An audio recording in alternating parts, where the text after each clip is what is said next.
Department of Treasury Revenue Group. I'm going to Senator Patterson for your first 10-minute block. Thank you. Thank you, Chair. Has Treasury done an analysis of the contribution of bracket creep to the budget? We have looked at the effect of bracket creep. It was probably something we looked at quite intensely when we gave advice in relation to the Stage 3 redesign to make it the cost of living tax cuts.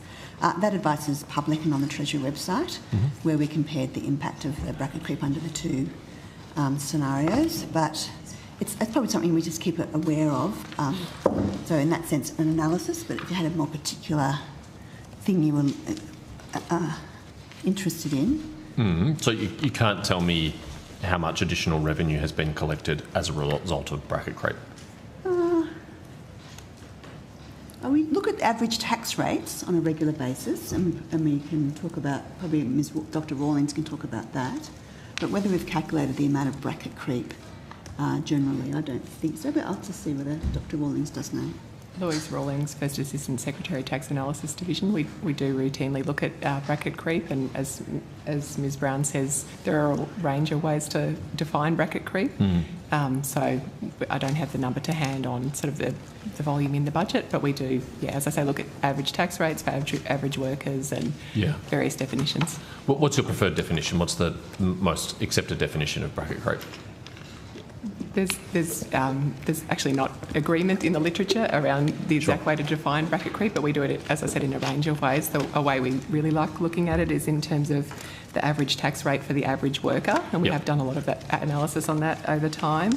There is also sort of just a broader definition of bracket creep around all the tax paid divided by, all the income, all the income divided by all the tax. So there's various ways to define it. What would best illustrate whether or not it had contributed to higher federal government revenues? What's the best measure to draw that out?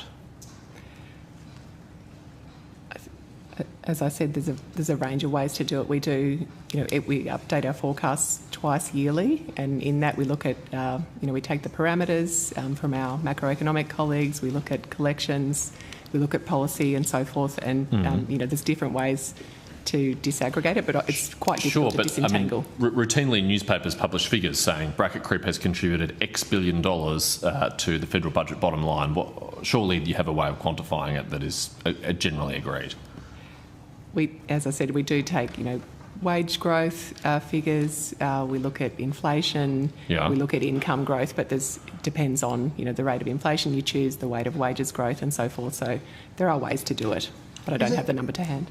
Isn't the challenge here, when you say extra, right, is the question really, has Treasury costed Mr Taylor's proposal this morning? No. Is that really the question? That's not the question, Minister, as you well know. Continuing with the questions, perhaps you can take it on notice and come back to me on notice with your best estimate of the contribution of bracket creep since May 2022 to the federal budget bottom line. Going to the budget papers, BP1, page 73, it's within Statement 3, Fiscal Strategy and Outlook. It's got a range of charts.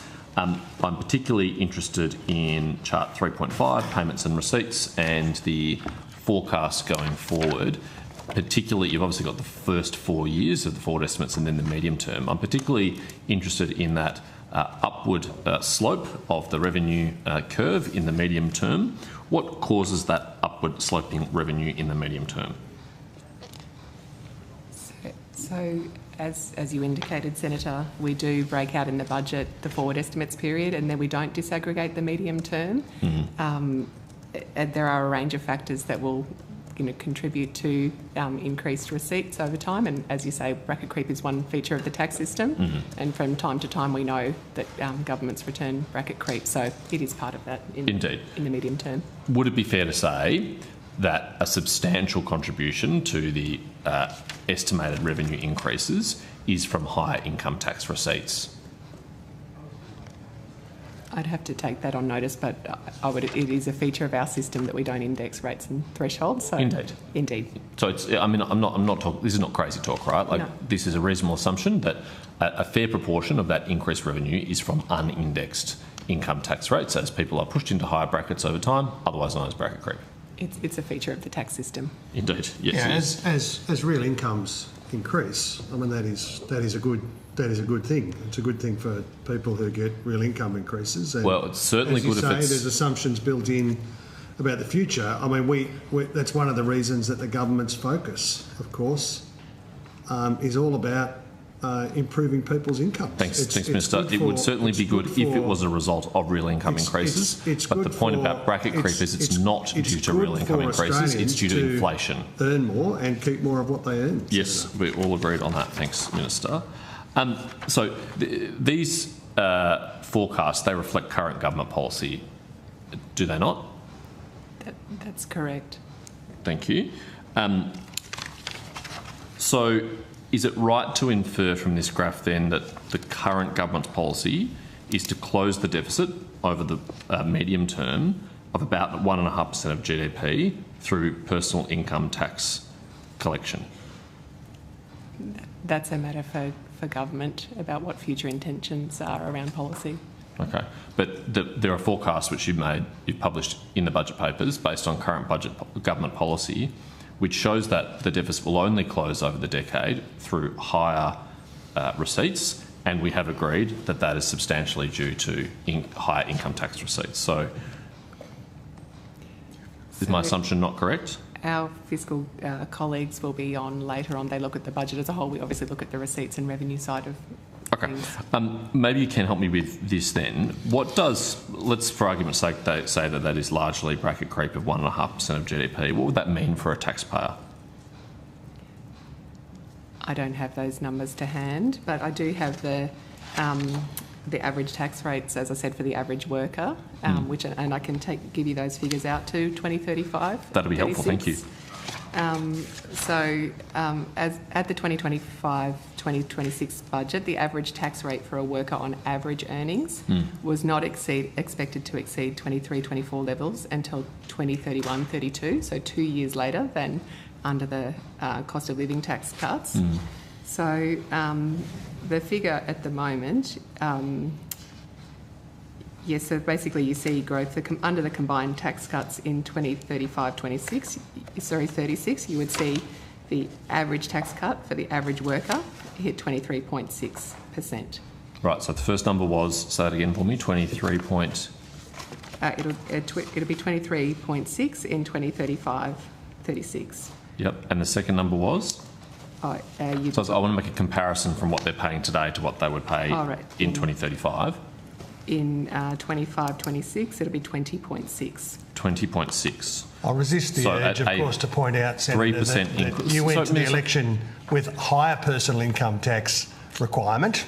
That was your policy, and the outcome, had you been elected, would have been a higher proportion than whatever the official is about to respond to. Thanks, Minister, but as you know, we weren't elected. The modern Liberal Party went to the election arguing for higher personal income tax.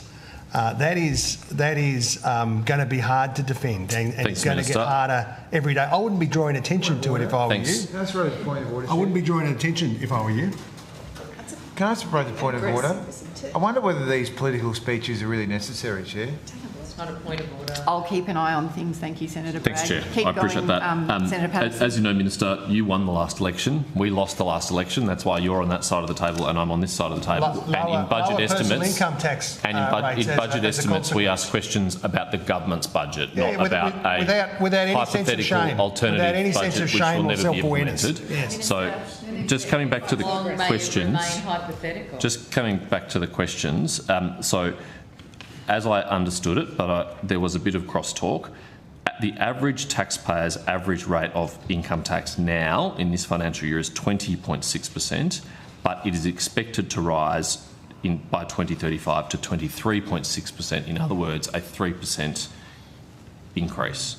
But as I said, so the tax cuts that were given reduced that time period that it would grow. I know, but I'm not asking about those. I'm asking about what the projections are in the budget. That's assuming that there is no further bracket creep Indeed. returned. And all I can do is take the government at the policies that they have at the moment. Maybe they will enact further tax cuts. We will see. But I'm just asking about what the budget papers say. Senator, the budget papers in page 12 box 1.2 has quite a long discussion of the benefit of the tax cuts for the Australian taxpayer. In there is an average tax rate chart that shows the fall from average tax rates as a result of the government's tax rates. It does show it over 22, 23 out to 35, 36, and it shows it increases as you would expect with a progressive tax system. Yeah, indeed. But we've taken that as read. They've been legislated. What I'm asking about is moving forward from here. Maybe there will be future tax cuts. Let's see. But as we currently stand, there will be a increase from 20.6% average tax paid for an average taxpayer now up to 23.6 by 2035. That is right, is it not? That's what the budget papers say. Thank you.